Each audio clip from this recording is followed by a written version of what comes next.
So hello guys, welcome back to my channel. Polytechnic सफर में आप लोगों का स्वागत है। तो आज मैं लेकर आया हूं पॉलिटेक्निक एंट्रेंस एग्जाम के लिए फिजिक्स का मोस्ट इंपॉर्टेंट क्वेश्चंस। तो ये फिजिक्स का मोस्ट इंपॉर्टेंट क्वेश्चंस क्यों होगा?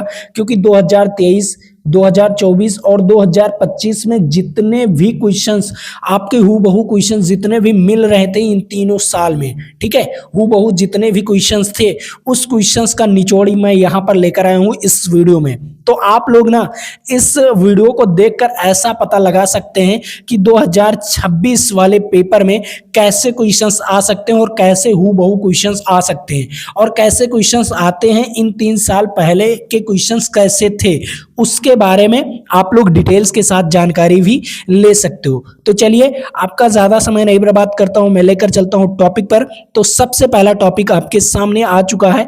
यहाँ पर पहला नंबर क्वेश्चन क्या कह रहा है, ऊर्जा का एसआई मात्रक क्या होता है? तो सिंपल है, सभी ऑप्शंस के बारे में बात करते हैं। देखो, पहला नंबर न्यूटन। न्यूटन होता है बल का मात्रक, ठीक है। जूल होता है कार्य का मात्रक, ठीक है। उसके बाद वाट होता है शक्ति का मात्रक, ठीक। और उसके बाद होता है पास्कल, होता है दाब का मात्रक। किसका होता है? दाब का मात्रक। लेकिन सर आपने तो ऊर्जा का मात्रक यहाँ पर कोई ऑप्शन ही नहीं दिख रहा है। तो मैं आपको बताने वाला हूं, कार्य और ऊर्जा, ठीक है, और ऊष्मा, ठीक है। कार्य, ऊर्जा और ऊष्मा, ठीक, ये जो तीनों हैं, कार्य, ऊर्जा या ऊष्मा, ठीक है, ये जो तीनों है ना, इसका मात्रक जूल ही होता है, ठीक है। ये जो तीनों हैं, तीनों को याद कर लीजिए, कार्य, ऊर्जा और ऊष्मा का मात्रक जो होता है वो जूल ही होता है। तो इसका राइट आंसर क्या हो जाएगा? इसका राइट आंसर हो जाएगा वी वाला ऑप्शन इज राइट आंसर, ठीक है। चलो अगला नंबर क्वेश्चन, इस क्वेश्चंस के बारे में बात करिए। देखो, प्रकाश वर्ष किसका मात्रक है? ये बहुत बार पूछा गया है, very very most important, very very most important. प्रकाश वर्ष किसका मात्रक है? दूरी का मात्रक होता है। किसका मात्रक होता है? दूरी का मात्रक होता है प्रकाश वर्ष, ठीक। चलो अगले नंबर क्वेश्चंस पर चलते हैं। अगला नंबर क्वेश्चंस भी देख लेते हैं, वेरी वेरी मोस्ट इंपॉर्टेंट। चलो यहां पर आ गया है, विद्युत धारा का एसआई मात्रक क्या होता है? देखो, वोल्ट किसका मात्रक है? वोल्ट है विभव का मात्रक, ठीक है।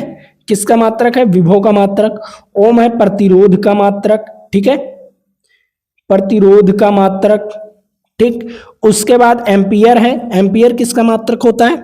आप लोग बताइए, एम्पियर किसका मात्रक होता है? धारा का मात्रक होता है। वाट किसका मात्रक होता है? शक्ति का मात्रक होता है। किसका मात्रक? शक्ति का मात्रक, ठीक है। ये सारी चीजें आप लोग लिख लीजिए। चलो अब यहां पर इसका राइट आंसर क्या हो जाएगा? धारा का मात्रक क्या होगा? एम्पियर होगा, ठीक है। अगला नंबर क्वेश्चंस, इस क्वेश्चंस को देखिए, दाब का एसआई मात्रक क्या होता है? अभी मैंने पहले वाले क्वेश्चंस में ही बताया, दाब का एसआई मात्रक क्या होता है? दाब का एसआई मात्रक होता है पास्कल।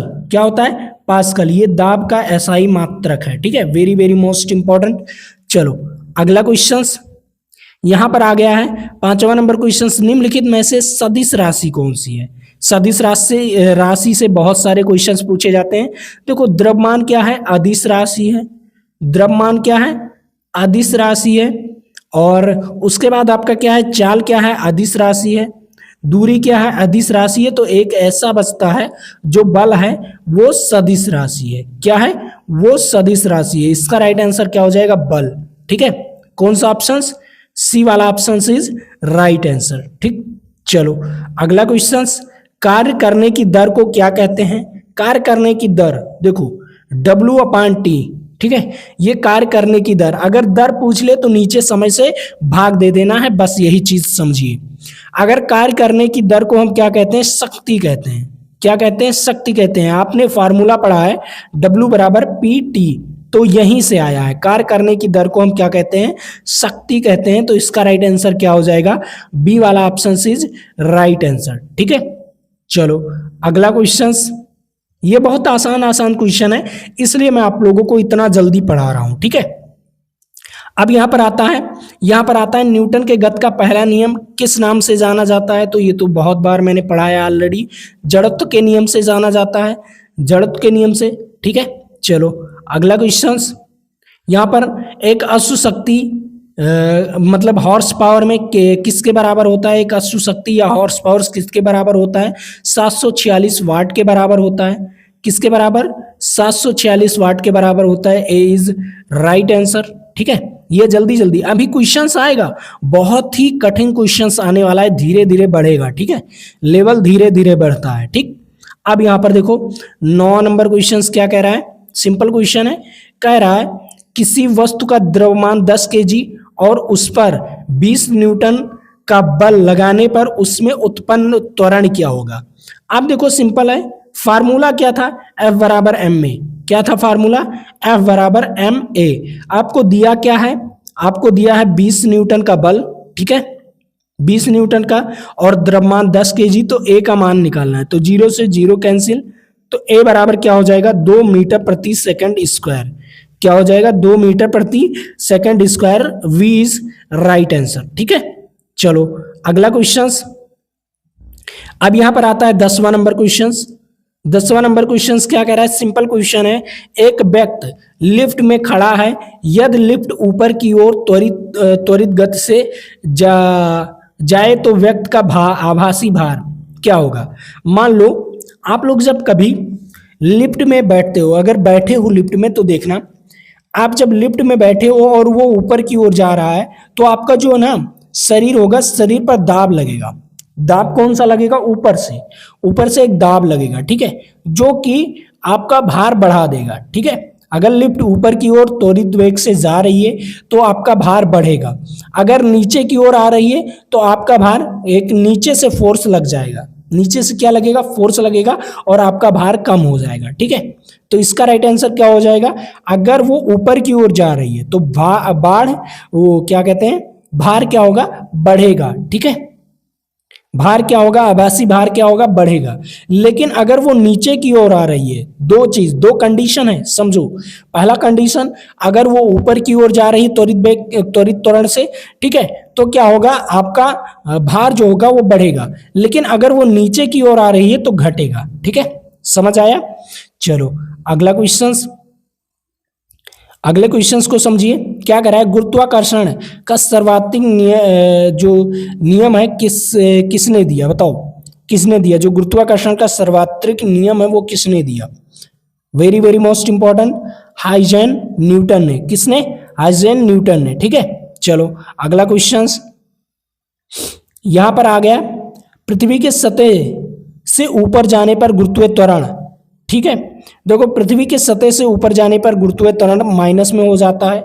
माइनस में जी का मान क्या हो जाता है? माइनस में, और माइनस चिन्ह ये दर्शाता है कि कम होता है। ठीक है, घटता है। तो इसका राइट आंसर क्या हो जाएगा? B is right answer. कौन सा option? B is right answer. चलो अगले क्वेश्चंस पर, इस क्वेश्चंस को समझते हैं। दो वस्तुओं के बीच गुरुत्वाकर्षण बल उनके द्रव्यमानों के क्या होते हैं? उनके द्रव्यमानों के क्या होते हैं? सिंपल है, गुरुत्वाकर्षण बल क्या होता है? अनुक्रमानुपाती m1 और m2। क्या होता है? बल के अनुक्रमानुपाती m1 m2, उनका दोनों का क्या होता है? गुणनफल। द्रव्यमानों का गुणनफल वो भी समानुपाती होती है। क्या होती है? वो भी समानुपाती होती है। Is right answer. कौन सा ऑप्शन होता है? समानुपाती होती है। द्रव्यमानों के गुणनफल के समानुपाती होती है। ठीक है, ए वाला ऑप्शन इज राइट आंसर। ठीक, चलो अगला क्वेश्चन। अब यहां पर देखो, चंद्रमा पर किसी वस्तु का भार पृथ्वी पर उसके भार का कितना होता है? बताओ। देखो क्या कह रहा है? चंद्रमा पर किसी वस्तु का भार पृथ्वी पर उस भार का कितना होता है? 1/6।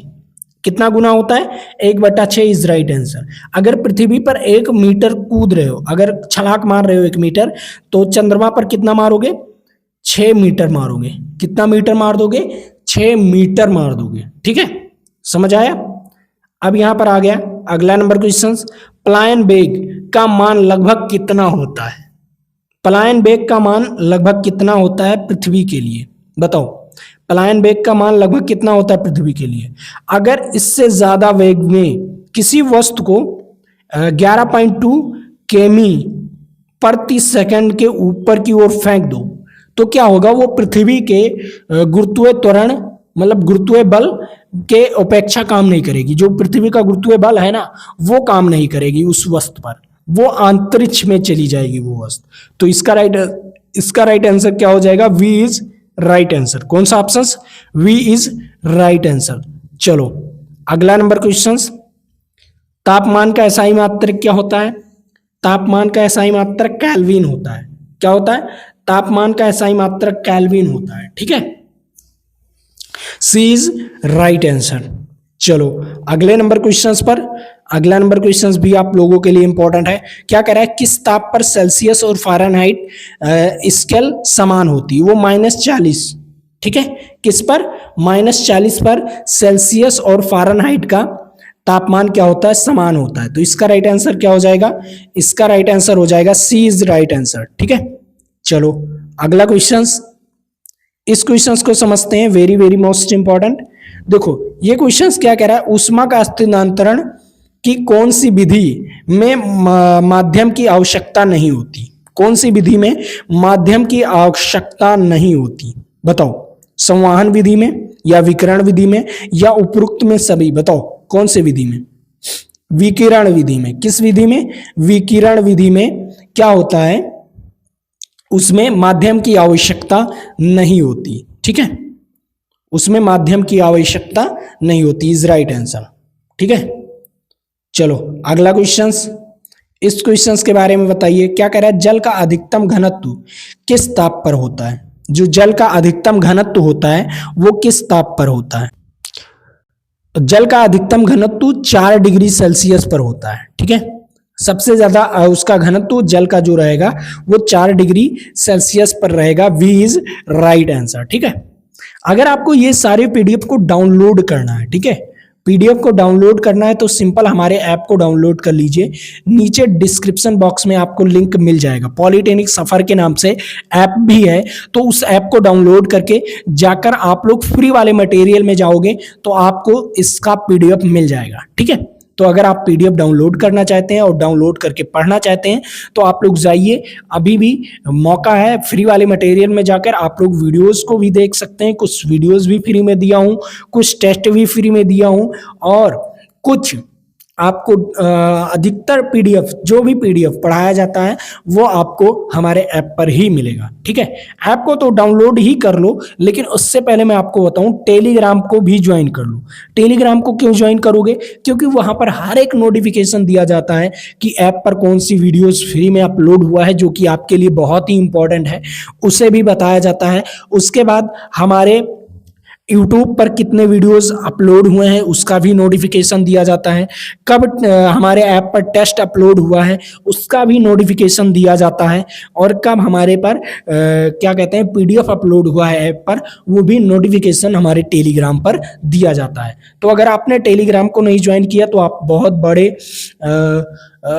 बड़े फंस जाओगे, उसमें आप लोग पता नहीं पाओगे कि कब क्या अपलोड हुआ है। ठीक है, तो टेलीग्राम भी ज्वाइन कर लीजिएगा। और हाँ, सबसे इंपॉर्टेंट, अगर हमारा कोर्स भी खरीदना चाहते हैं तो आप लोगों को मैं जो कोर्स हमारा लक्ष्य 0.2 बैच जो था उसका प्राइस कितना था? 299 रुपए था। लेकिन 299 रुपए नहीं, अब इसका ऑफर चल रहा है 199 रुपए में। और 199 रुपए में आपको क्या क्या मिलने वाला है? पहला number, chapter wise video solution. ठीक है, ये मिलेगा चैप्टर वाइज वीडियो सॉल्यूशन सभी का, सभी चैप्टर, मैथ फिजिक्स केमिस्ट्री का चैप्टर वाइज पूरा पढ़ाया गया है। ठीक है, उसके बाद आपको इंपॉर्टेंट क्वेश्चंस का, उसके बाद क्या होगा, इंपॉर्टेंट क्वेश्चंस भी कराए गए हैं, जो कि आपको उसका भी वीडियो सॉल्यूशन मिलेगा। ये हो गया इसी 199 रुपए में। उसके बाद आपको टेस्ट अनलिमिटेड टेस्ट, जितना टेस्ट आप देना चाहो अनलिमिटेड टेस्ट आप दे सकते हो, अनलिमिटेड टेस्ट वहां पर। उसके बाद बहुत सारे बच्चे कहते हैं कि टेस्ट का कुछ क्वेश्चन हार्ड रहते हैं सर, मैं सॉल्व नहीं कर पाता हूं, तो उसका भी सॉल्यूशन चाहिए। हाँ, तो उसका भी वीडियो सॉल्यूशन टेस्ट का, जैसे आप एक टेस्ट दिए उसके नीचे आपको एक वीडियोस मिल जाएगा, उसका सॉल्यूशन। ठीक है, जितना टेस्ट दोगे सभी टेस्ट का वीडियो सॉल्यूशन आपको मिल जाएगा। उसके बाद जो ये चैप्टर वाइज आपका वीडियोस था, ये जो इंपॉर्टेंट क्वेश्चंस का वीडियोस था, इसका पूरा पीडीएफ आपको मिलेगा। और सबसे इंपॉर्टेंट बात, आपको इस टेस्ट में पहला नंबर कंप्लीट टेस्ट भी मिलेगा। जैसे जितना आपका पेपर होता है 100 क्वेश्चन आते हैं या 150, कहीं कहीं जैसे बिहार में 150 क्वेश्चन आते हैं, यूपी में 100 क्वेश्चन आते हैं, ऐसे आपको क्वेश्चंस मिलेगा, सारे क्वेश्चंस फुल्ली टेस्ट भी मिलेगा, जितने घंटे का आपका पेपर होता है उतने घंटे का आपको टेस्ट भी मिलेगा। उसके बाद आपको चैप्टर वाइज टेस्ट मिलेंगे। चैप्टर वाइज टेस्ट आपका जैसे मात्रक एवं बीमा खत्म हुआ चैप्टर, उसका टेस्ट आपको मिलेगा। चैप्टर वाइज टेस्ट भी आपको हर एक चैप्टर का टेस्ट भी मिलेगा, ठीक है। तो मात्र 199 रुपए में इतनी चीजें मिल रही हैं। तो अगर आपको ज्वाइन करना है तो ज्वाइन कर सकते हैं हमारे ऐप को डाउनलोड करने के बाद, ठीक है। चलो अगले नंबर क्वेश्चंस पर। इस क्वेश्चंस को देखिए, गर्मी में सफेद कपड़ा पहनने में आरामदायक होता है क्योंकि, बताओ। पहला ऑप्शन दिया गया है, वह आंखों को ठंडा देते हैं, वह ऊष्मा के अच्छे अवशोषक होते हैं, वह ऊष्मा के अच्छे परिवर्तक होते हैं, या आकर्षक लगते हैं। नहीं, देखो सबसे पहले जो ऊष्मा का शोषक होगा, ठीक है, अवशोषक होगा, उसमें गर्मी लगेगी, जो कि काले कपड़े में होता है। किसमें? काले कपड़े में वो क्या होता है, प्रकाश को सोख लेता है। और जब जो चीज प्रकाश को सोख लेगा उसमें गर्मी ज्यादा लगेगी, ठीक है। अब देखो उसके बाद ऊष्मा के परिवर्तक। ऊष्मा के परिवर्तक होता है जो, मतलब अगर सफेद कपड़े पर क्या होता है, आपका जो प्रकाश पड़ेगा तो प्रकाश को वो क्या कर देगा, विक्षेप कर देगा, मतलब वो परिवर्तित कर देगा, मतलब वो दूसरी दिशा में चली जाएगी प्रकाश। तो क्या होगा, वहां पर आपको गर्मी कम लगेगा, ठीक है। तो इसका राइट आंसर क्या हो जाएगा, इसका राइट आंसर हो जाएगा सी वाला ऑप्शन इज राइट आंसर, ठीक है। अब यहां पर है, प्रकाश की चाल अधिकतम किस में होगी? प्रकाश की चाल अधिकतम निर्वात में होती है, उसके बाद हवा में होगी, उसके बाद जल में, उसके बाद कांच में, ठीक है। समझ आया? तो सबसे अधिकतम किस में होगी? सबसे अधिकतम होगी निर्वात में। लेकिन ध्वनि की चाल जो होगी वो निर्वात में होगी ही नहीं। आपका सबसे ज्यादा कांच में, मतलब जितना ज्यादा ठोस उतना ज्यादा उसमें आवाज होगा, ठीक है। समझ आया? चलो अगला नंबर क्वेश्चंस। निकट दृष्टि दोष को ठीक करने के लिए किस लेंस का उपयोग किया जाता है? तो निकट दृष्टि दोष को ठीक करने के लिए हमें अवतल लेंस का प्रयोग करते हैं, ठीक है। क्या करते हैं? अवतल लेंस का प्रयोग करते हैं, ठीक। चलो अगला नंबर क्वेश्चंस। श्वेत प्रकाश का स्पेक्ट्रम में सबसे अधिक विचलन किस रंग का होता है? सबसे अधिक विचलन और बैगनी रंग का होता है। किसका होता है? सबसे अधिक विचलन बैगनी रंग का होता है। डी इज राइट आंसर, ठीक है। चलो अगला क्वेश्चंस।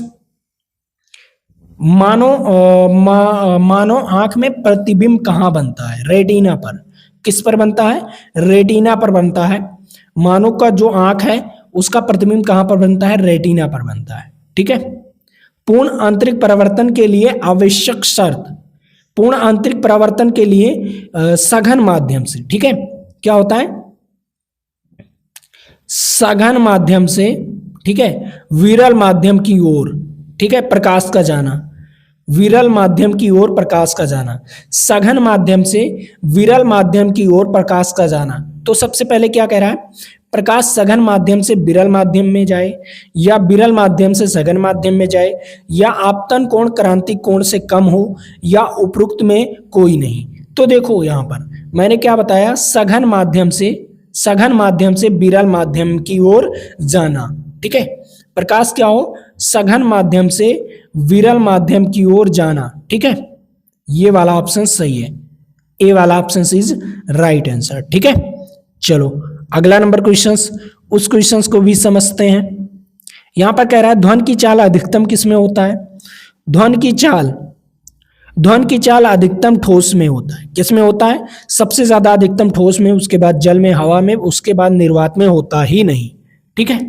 ध्वनि को माध्यम की आवश्यकता पड़ती है, ठीक। समझ आया?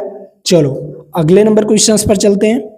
अगला नंबर क्वेश्चंस क्या कह रहा है? श्रव्य तरंगों की आवृत्ति की सीमा क्या होती है? श्रव्य तरंगे वो क्या होती है? 20 हर्ट्ज से लेकर 20,000 हर्ट्ज तक। कितने? 20 हर्ट्ज से लेकर 20,000 हर्ट्ज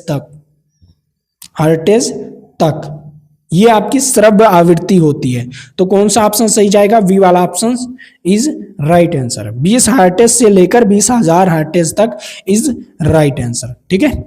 चलो अगला क्वेश्चंस क्या कह रहा है? अनुप्रस्थ तरंग किस माध्यम में उत्पन्न की जाती है? अनुप्रस्थ तरंगे किस माध्यम में उत्पन्न की जाती हैं? ये आप लोग बताइएगा, ठीक है, किस माध्यम में उत्पन्न की जाती है आप लोग बताइएगा। इसे मैं आप लोगों को 30 सेकंड का समय दे रहा हूं, कमेंट बॉक्स में आप लोग बता दीजिएगा, वरना मैं इसे SW दे दूंगा, ठीक है।